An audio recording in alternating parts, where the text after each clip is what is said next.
Howdy folks, high value DMD.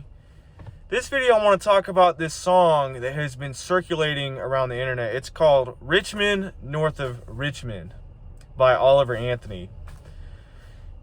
The other night, my friend randomly texted me. He said, "Hey man, have you heard of Oliver Anthony?" I said, "No."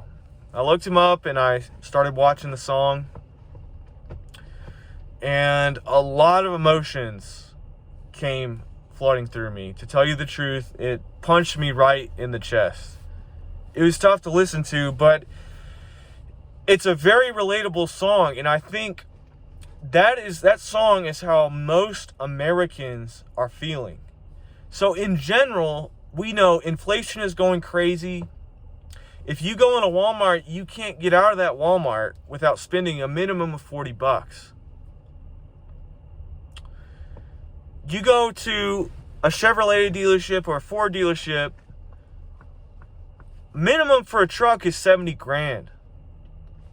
Trucks aren't affordable anymore to the average person, the average working person. They're luxury vehicles. Food is crazy expensive. Clothing, expensive. Everything is expensive. Gas is sky high. Most people they can't make it, man. They cannot make it. In my line of work, I'm in dental school, and I see people come in all the time. They don't know how they're going to afford, even for dental school prices. It's about 50% off normal. And it's tough, man. It's tough seeing people struggle. And in my personal situation, I'm living off student loans. I don't live a luxurious life at all. I live a very frugal life. And so I sympathize with the song. I sympathize with how people feel, because I see it every day. I work in a really poor area. I see it every single day. The struggle, the pain, the anguish. And on a personal note, when I listen to the song, I actually think about my own father, because I don't come from money.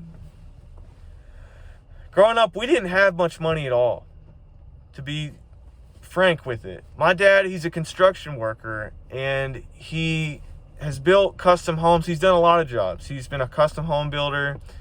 He's been a loan officer. When the housing market crashed, he decided to become an insurance adjuster. So his dad was a carpenter, home builder, and then my grandfather's dad was a farmer. So I come from a long line, essentially, of blue-collar folk, and that's how a lot of people are, really. And when I was young, I remember seeing my dad come in from the hot sun, from outside. He'd be drenched with sweat. His whole body would be tired. His bones would ache. And my dad, all he could do was just walk in the house, sit in the chair, and just try to make it to the next day, and make it to the next day, and then make it to the weekend. And many times he'd be working on Saturday. Because he had to feed us. He had to put a roof over our heads. He was it. My mom stayed home because she wanted to be with us kids. And my dad did everything he could to give her that opportunity, to give us the opportunity to have mom at home with us until we went to school. I remember my dad would lay tile. He basically did everything to build a house except electric and plumbing. When he would lay tile, he was allergic to the grout you would use with the tile. And his hands would peel, and they'd be red, and they'd be so just messed up and gnarled and everything. And I guess you can't use gloves. He'd have to do it by feel, and he had to use his bare hands. And that's the sacrifice my dad made for us. He sacrificed his hands. He sacrificed his body for us kids, to give us a better life. And when I listen to that song, it talks about, you know, you're getting taxed to death. Your dollar isn't worth anything anymore. It doesn't seem like people respect you hardly. That's what I'm thinking of. And I'm thinking of my dad, because a lot of times through life, people have just taking advantage of my dad. My dad had rent houses. He managed to get loans from the bank, build houses and rent them out, trying to make something, trying to get ahead. And we'd have all these crappy renters. They'd skip out on rent. They'd leave the house a mess. They'd have animals just mess all in the house. And people would leave that house like that for my dad to have to go fix and clean up. And I remember driving an hour away to a house that he had to help him go fix it. I was young. I didn't know anything. I wasn't happy to be there. It was hot out, but I knew he needed help. That's the kind of crap my dad has dealt with. People haven't respected him. People have just treated him poorly in a lot of ways. That song speaks to me because a lot of people are going through stuff like that. And it makes me so grateful for everything he has done for me, because where I'm at right now, I'm in dental school, and in 10 months, I'm going to graduate as a dentist. I'll be a doctor of dental medicine. That'll be my degree. That right there is a dream that for generations, it's taken generations to get to this point. For someone in my family to achieve what I'm achieving right now. Great-grandfather was a farmer. My grandfather, carpenter, home builder. My dad, a carpenter, home builder. And now I'm in dental school, and I will graduate and be in a white-collar field. And I will make good money. I will. There's no doubt about it. I'm going to make good money, Lord willing. Because of what he did, because of the sacrifices he made to get me here. In 2008, the housing market crashed. Everything was at a standstill. There was no work. There was no jobs.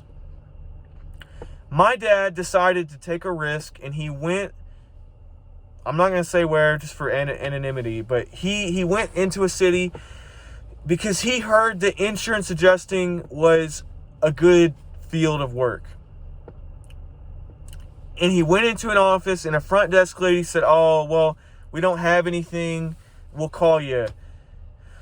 He said, "No, that ain't going to work for me." So he went and found a manager and said, "Hey, look, I've got a family. I need work. I've heard this insurance adjusting thing is good. Like, what can I do?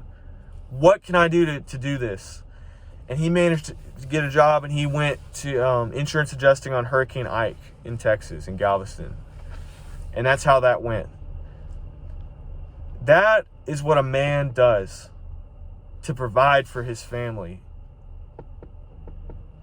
And I just, this is a long video. I'm rambling, but I just can't express how much that has formed my opinion, that has shaped my worldview, is seeing my father do that for us. That song is speaking to so many people in this country who just want to make it. But they don't feel like they can, because they feel like they've got a raw deal. The government is against them at every step of the way. That the government is against conservative people, against conservative values, hardworking, blue-collar people just like my dad. They feel like the government hates us. Hates us, dare I say it, based off on the color of our skin sometimes, man.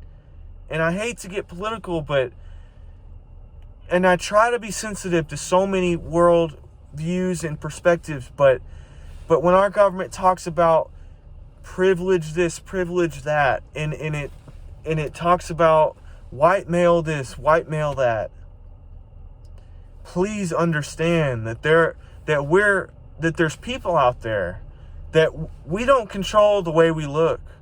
All right, we were born the way we are, and we're just trying to make it. And I can tell you, where I go to school, there's white people, Anglo-European people, All right, they're poor too, and they're just trying to make it. They've got bills to pay, they've got mouths to feed, and they don't care what anybody in this world looks like. All they care is just trying to get by and pay the bills. The American people are getting so disenfranchised with our government, those Richmond, north of Richmond, in Washington, D.C., and they don't feel like they're serving the people. There's just so many issues going on that... Thank you, Oliver Anthony, for making that song. I hope that can be the anthem for working class people who are trying to build a life, trying to give a life to their kids, just like my dad gave a life to me. How he has put me in this position. And I swear I'm going to give back to the people who poured into me. And I will always show respect to those people that are struggling, that are working hard to make it. Because I know I've seen what that's like. Anyway, thank you for listening in on this video on my thoughts. Appreciate it as always. Let me earn your subscription. Don't just give me that subscription, but please let me earn it, okay? Let me earn your like, comment. What do you think of the song? Have you listened to it? Until next time.